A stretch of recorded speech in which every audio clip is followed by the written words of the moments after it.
بسم اللہ الرحمن الرحیم۔ السلام علیکم۔ جیسا کہ آپ جانتے ہیں کہ میرا موضوع ہے علم جبر اور علم روحانیت۔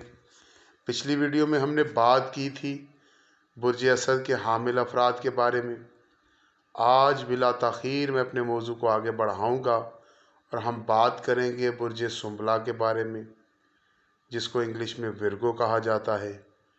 23 اگست سے لے کر 22 سپتمبر تک پیدا ہونے والے تمام بچے برج سنبلہ میں آتے ہیں۔ اس کا عدد 5 ہے، دن بدھ ہے، رنگ گہرا زرد یا پیلا ہے، بہترین پتھر زرد عقیق فیروزہ ہے۔ برج سنبلہ پہ عطارد کا اثر ہے۔ سنبلہ افراد کو اچھے برے کی تمیز خدا کی طرف سے عطا ہوتی ہے۔ یہ لوگ خوبصورت چیزوں کو پسند کرتے ہیں۔ بصیرت ان کی کامیابی کے راستے کھولتی ہے، ان کا کیریئر بناتی ہے، صحت اچھی رکھتی ہے اور زندگی کے بارے میں ان کے تجربات کو خوشگوار بناتی ہے۔ سنبلہ افراد اکثر فیصلہ کرنے میں ہچکچاتے ہیں اور اس طرح اپنے آپ کو کچھ اصولوں کے تابع کر لیتے ہیں، پھر ان کا ذہن ان اصولوں پر پرورش پاتا رہتا ہے۔ اگر یہ اصول ان کے ذہنوں میں نقش ہو جائیں تو پھر یہ بعض بیماریوں کا بھی شکار ہو جاتے ہیں، اس لیے انہیں اپنے فیصلے خوب سوچ سمجھ کر کرنے چاہیے۔ سنبلہ افراد بعض دفعہ نفسیاتی رد عمل کا شکار ہو جاتے ہیں۔ عمر کے ہر حصے میں ان میں نفسیاتی کشمکش موجود رہتی ہے۔ سنبلہ افراد دبلے پتلے مگر صحت مند ہوتے ہیں۔ یہ شرمیلے اور محتاط ہوتے ہیں۔ ان میں عاجزی کا عنصر بھی پایا جاتا ہے۔ گفتگو کرتے وقت یہ اپنی آنکھیں مخاطب کے چہرے پر رکھتے ہیں۔ یہ اپنے کپڑے بڑے اچھے سلواتے ہیں اور ان کے بالوں کا سٹائل بھی دلکش ہوتا ہے۔ سنبلہ افراد کی شخصیت پروقار، حسین اور پرکشش ہوتی ہے۔ یہ اپنی خوبصورت شخصیت کی بدولت دوسروں کو بہت جلد متاثر کر لیتے ہیں۔ دوستی اور محبت۔ ایک عام سنبلہ کے لیے محبت ایک عجیب و غریب تجربہ ہوتا ہے، اس لیے وہ بہت گہری خواہش رکھتے ہیں اور اس خواہش کو پورا کرنے کے لیے وہ بعض اوقات التجا بھی کرتے نظر آتے ہیں۔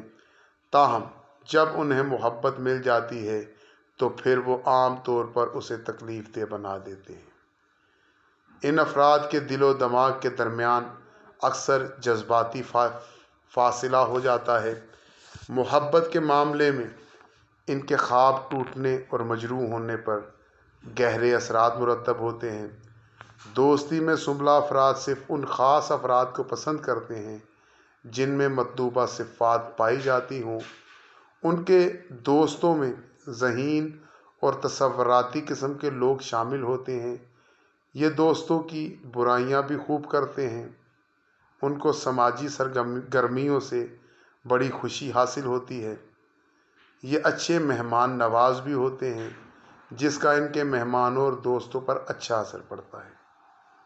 ان لوگوں میں مزاح کی حس بھی ہوتی ہے اور جب یہ اپنی سنجیدگی سے نکل آتے ہیں تو پھر یہ اپنی حس مزاح سے خود بھی لطف اندوز ہوتے ہیں اور دوسروں کو بھی تفریح مہیا کرتے ہیں۔ سنبلہ افراد کو چاہیے کہ وہ دوسروں کی تعریف کرنا سیکھیں۔ گھریلو زندگی کے بارے میں ان کا آئیڈیل نہایت بلند ہوتا ہے، لیکن ان کے گھریلو زندگی میں بے قراری کا ایک عنصر پایا جاتا ہے۔ یہ لوگ گھر کی ظاہری حالت کو تنقیدی نگاہ سے دیکھتے ہیں۔ بد نظمی ان کی فطرت کے خلاف ہے۔ سنبلہ افراد کو ان کے گھر والے، رشتہ دار اور دوسرے لوگ بعض دفعہ غلط سمجھتے ہیں، مگر سنبلہ کی کوشش ہوتی ہے کہ وہ سب کے ساتھ گزارا کر سکیں۔ سنبلہ افراد اپنے والدین کے بڑے پیارے ہوتے ہیں، جبکہ یہ اپنے بچوں سے بھی بڑی محبت کرتے ہیں۔ ایک پختہ ذہن کا سنبلہ مہربان ہوتا ہے اور دوستوں اور رشتہ داروں کی مدد کرتا رہتا ہے۔ سنبلہ افراد ازدواجی زندگی میں